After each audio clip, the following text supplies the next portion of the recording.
Now to the day's news here in the Midlands. Parents have been protesting outside more than 200 schools across the region, calling on the government to ease what they describe as unbearable budget pressures. The Save Our Schools campaign, supported by the main teaching unions, warns West Midlands schools are facing increasingly tough decisions to make ends meet.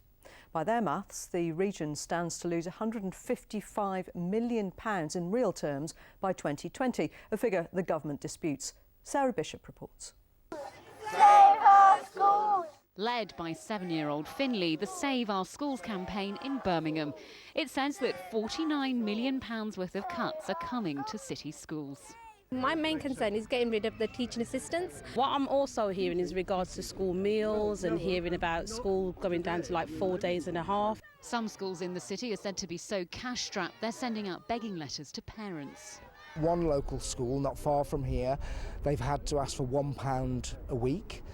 In another school in Birmingham, the actual request has been for £5 a week from the parents.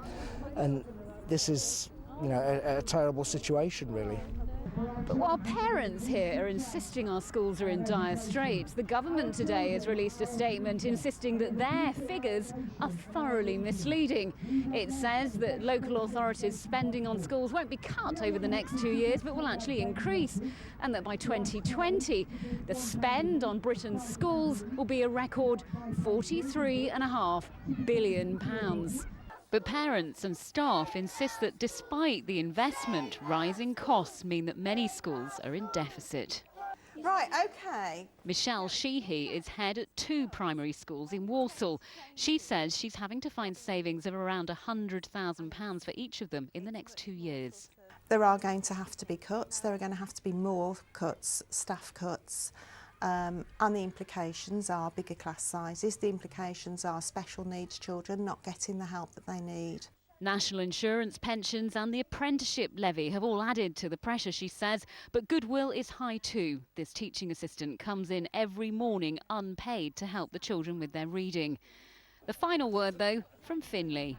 My school's going to lose one teacher, and I don't want to lose that teacher because she helps me, because teachers help me to learn. Sarah Bishop, BBC Midlands Today in Sparkbrook. West Mercia Police have been rated inadequate for the way it deals with serious and organised crime.